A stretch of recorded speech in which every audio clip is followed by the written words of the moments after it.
लगता है आपके सैनिक और तलवार दोनों की धार कुंद पड़ गई है महाराज। महाराज, मुझे भय था कि कहीं ऋषि गर्ग मुझे श्राप ना दे दे।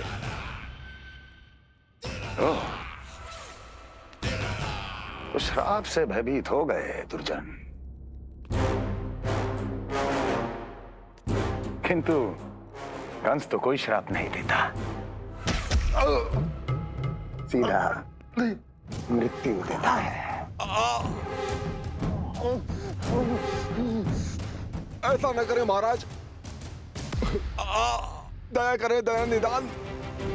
यदि मैं उनकी इच्छा के विरुद्ध भीतर जाने की कोशिश करता तो जितनी सूचना मुझे मिली है उतनी भी नहीं ला पाता। तब आपको कैसे पता चलता महाराज कि आपकी बहन और बहनोई मात्र अपनी मृत संतानों के श्राद्ध के लिए वहां नहीं गए थे?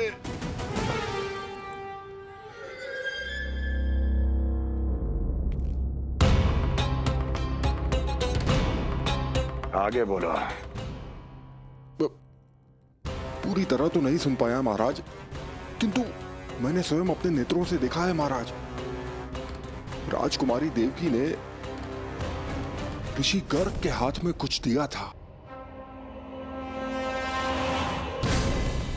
ये सत्य है महाराज, और ऋषि गर्ग ने उन दोनों को वचन भी दिया था। सही समय की प्रतीक्षा कीजिए राजन, आपके दोनों कार्य पूर्ण होंगे। महाराज, मैं आपका सबसे विश्वसनीय सेवक हूं। आपके हर आदेश का पालन करना मेरा अधिकार है, और मैंने अपने अधिकारों का पालन किया भी है महाराज। किंतु फिर भी यदि मेरी ओर से कोई भूल हुई हो, मुझे क्षमा करे दया निदान, मुझे क्षमा करे। इसका अर्थ है कि उत्कच सही कह रहा था। वो दोनों अवश्य ही कोई ना कोई षड्यंत्र रच रहे हैं मेरे विरुद्ध। समय आ गया है, अब मुझे किसी ऐसे की खोज करनी होगी जो उतना ही शक्तिशाली हो जितने की मेरी ये तलवार।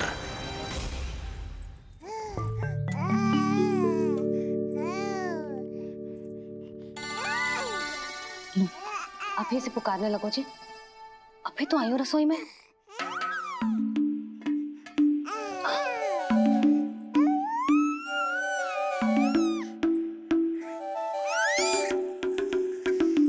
शीघ्र ही तुझे भी अपने बाबा का हाथ बटाना पड़ेगा, समझ रहे हो ना? बटाएगा ना हाथ?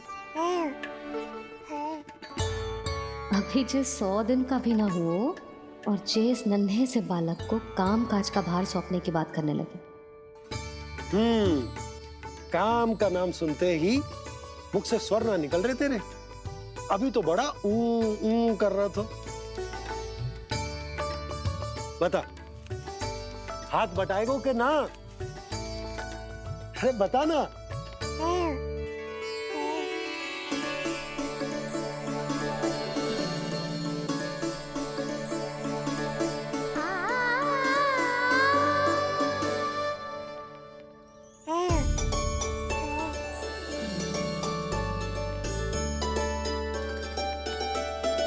कल तू पूरा 100 दिन को हो जाएगा लल्ला।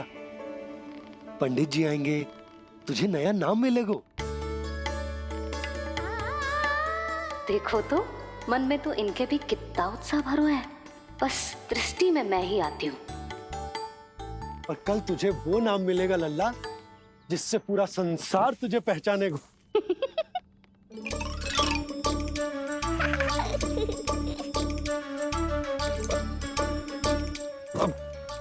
लल्ला, कितना कार्य शेष है और तूने मुझे बातों में लगा लियो। मुझे क्यों फंसा रहे हो बाबा? छुपाने की कोई आवश्यकता ना है। जितनी उत्साहित मैं हूँ उतने ही उत्साहित आप भी हो इसके नामकरण को लेके, पता है मुझे। लल्ला के नामकरण पे उसके बाबा उत्साहित ना होंगे? बिल्कुल होंगे, इसीलिए तो कह रही हूँ अपना उत्साह बांटो अपने लल्ला के साथ। मैं अभी आई। अच्छा, ऐसे तो तुम लल्ला को छोड़ के कहीं ना जाती। अभी कहाँ चली? रोहिणी जिज्जी के पास, और कहाँ? लल्ला और उसके दाव के नामकरण की तैयारी करनी है कि ना?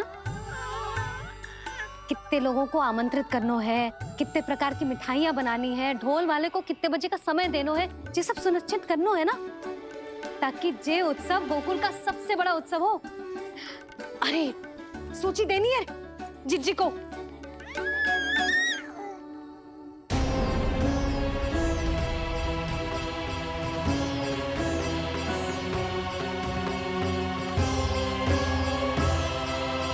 सबकी कोई आवश्यकता ना है। आवश्यकता ना है मतलब? कहना क्या चाहते हो आप?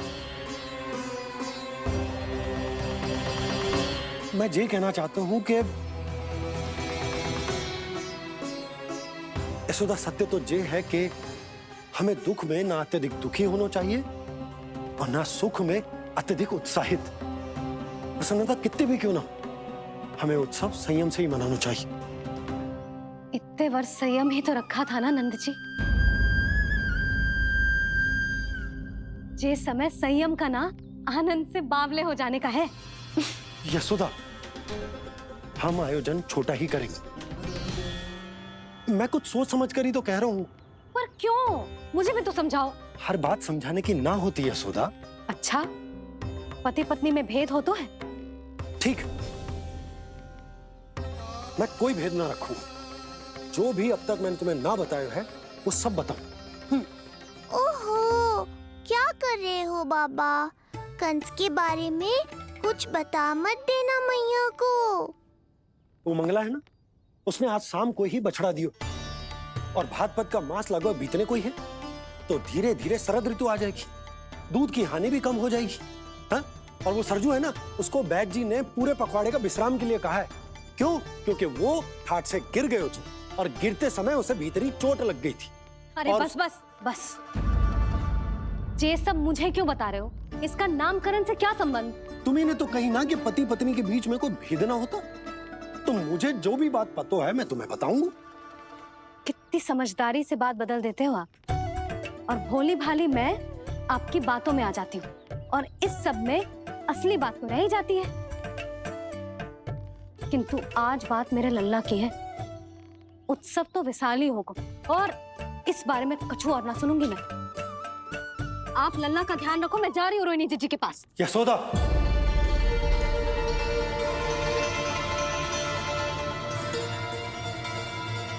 बात केवल सुनने की ना होती, उसे समझना भी पड़ता है।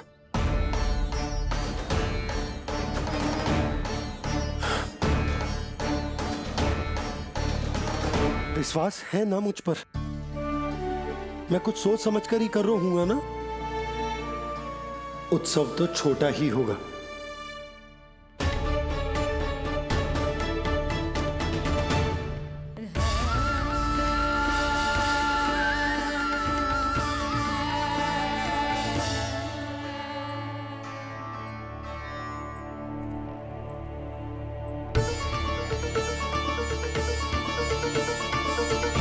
क्षमा करना लल्ला, तेरी मैया को डांटना पड़ गया। आपको मेरी सुरक्षा की चिंता है बाबा, समझता हूँ मैं, इसलिए आपने ये निर्णय लिया है। समझ में नहीं आता कब कौन सा निर्णय क्यों लेते हैं आप। यदि कंस को समझना इतना आसान होता तो कंस नहीं होता। ये नया सिंहासन उसके लिए है जो मेरा विश्वास पात्र बनेगा। मेरे दाहिने हाथ की तरह मेरे मन के सबसे निकट होगा वो। मंत्री परिषद में विशेष स्थान की प्राप्ति होगी।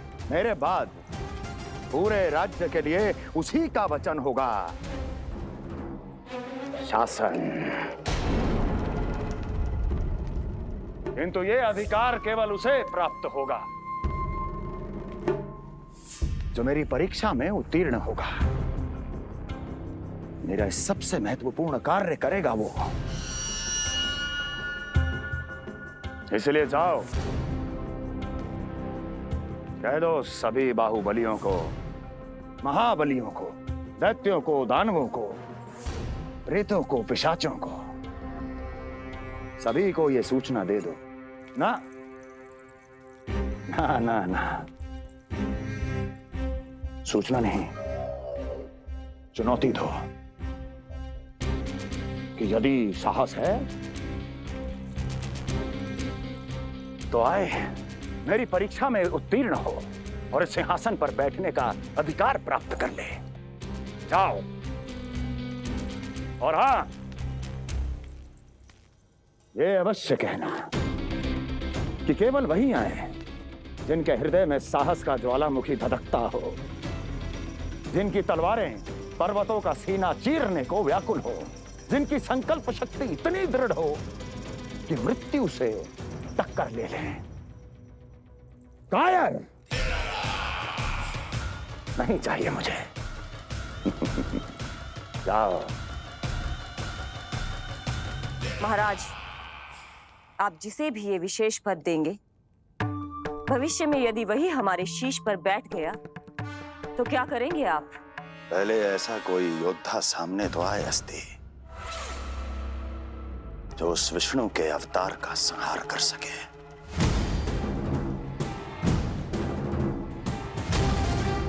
और जहां तक प्रश्न है हमारे शीश पर बैठने का, तो स्मरण रखो अस्ति, कंस को अच्छी तरह आता है ऐसे दुस्साहसियों को बीच दरबार में खड़ा करके अपनी उंगलियों के संकेत पर नृत्य करवाना। ता दीर्घ ता और अपना कार्य सिद्ध होने के बाद उनके तन से उनके शीश को उतारना। कंस को भली भांति आता है।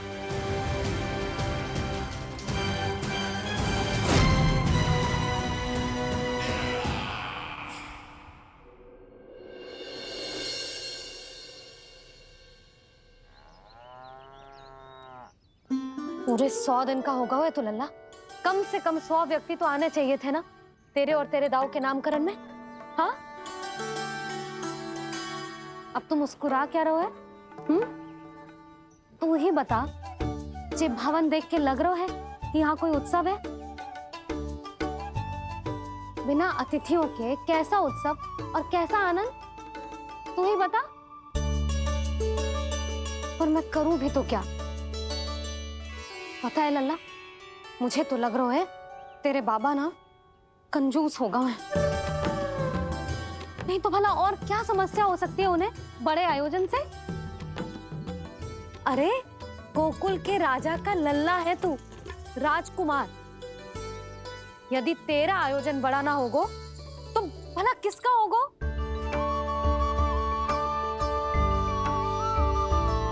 मेरी ही भूल है, मैं भोली हूं, इसीलिए व्यर्थ में तेरे बाबा की बातों में आ गई। मैं भोली हूं ना, व्यर्थ में उनका कहा मान गई।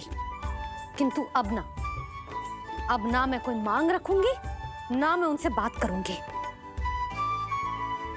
और कहे देती हूँ लल्ला, सावधान जो इस बार तू बीच में आया तो। हाँ नहीं तो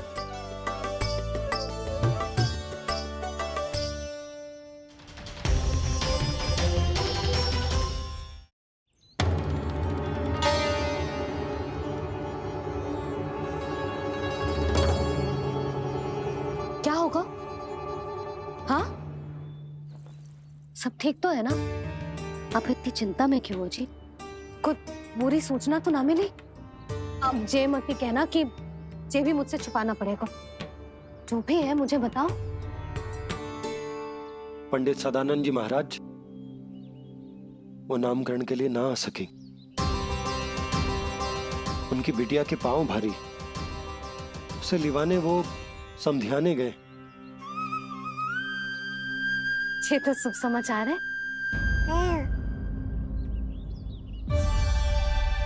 किंतु मेरे लल्ला का नामकरण अब वो सही मुहूर्त पे कैसे होगा? वही तो समझ ना आ रहा। ऐसे मन छोटा करने की आवश्यकता नहीं है मैया बाबा। आप दोनों तो स्वागत की तैयारी करो, आ रहे हैं वो।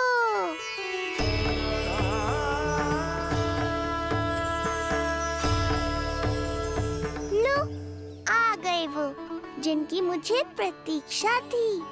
आप दोनों व्यर्थ ही चिंता कर रहे थे।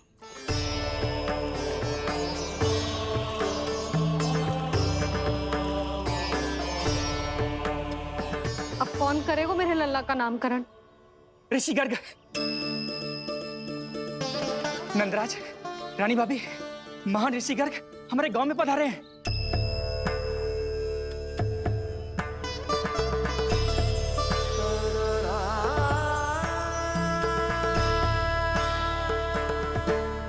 ऋषि गर्ग गोकुल में? हाँ नंदराज, और कह रहे थे उन्हें यादव राज वासुदेव जी ने भेजो है रानी जी के पास। अरे तो तुम लोग खड़े खड़े क्या देख रहे हो? जाओ उनके सत्कार की तैयारी करो। जी यशोदा, उनके स्वागत की तैयारी करो। सुनो जी, वो तो यादवों के कुलगुरु है ना, रोहिणी जीजी के यहाँ आए हैं, हमारे यहाँ आएंगे। आप देखती जाओ मैया, वो सीधे हमारे घर ही आएंगे।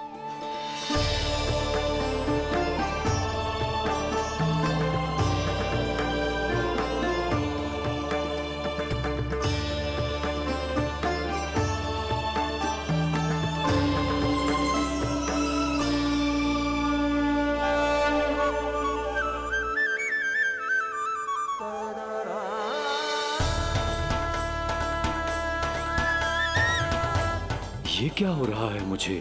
मैं उस भवन की ओर क्यों बढ़ा जा रहा हूँ? क्योंकि आपके यहाँ आने से ही मेरी मैया बाबा की चिंता समाप्त होगी ऋषिवर। ये बात तो मैं न जानता, परंतु मुझे जाकर उनको स्वागत करना चाहिए।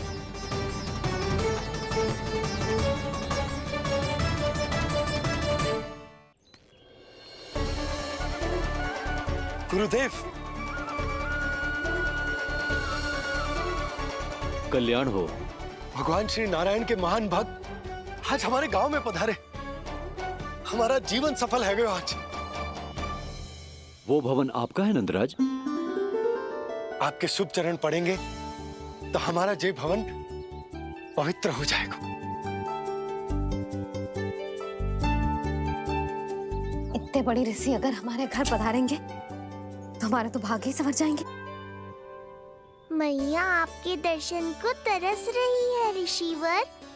संकोच मत कीजिए, अब आ भी जाइए। पधारिए गुरुजी। न जाने क्यों मेरे पांव अपने आप ही आपकी भवन की तरफ जाने को व्याकुल है नंदराज। पधारिए गुरुदेव, आइए।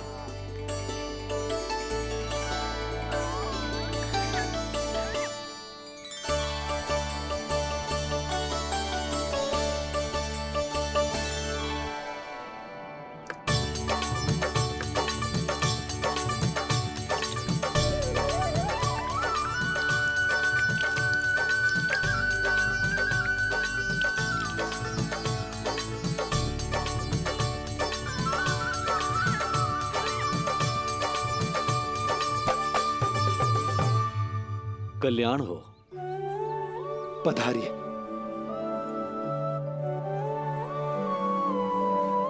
आया तो था मैं रानी रोहिणी के भवन में, पर पता नहीं कैसे यहाँ खींचा चला आया। विराजिए गुरुदेव। महाराज, आप इसे भी रोहिणी जीजी का ही घर समझिए, मैं अब भी बुला कर लाती हूँ। महाराज, ये हमारा सौभाग्य है कि आपने यहाँ आना स्वीकार किया। कहिए, क्या सेवा करूं मैं आपकी? मुझे आपके भाई वासुदेव ने भेजा है नंदराज।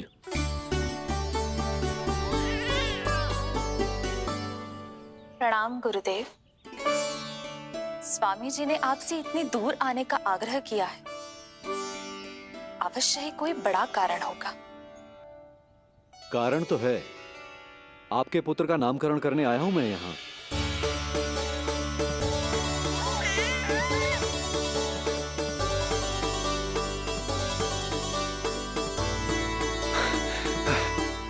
ऋषिवर, तब तो आप अत्यंत ही शुभ दिन पधारे। आज का ही मुहूर्त निकलो है भाभी के लल्ला और हमारे लल्ला के नामकरण के लिए। परंतु पंडित जी गांव से बाहर है, इसीलिए आप। अब तो आप यहाँ आ गए हो, आप हमारे भी लल्ला का नामकरण कर दो ना। पुत्री, ये क्या कह रही हो तुम?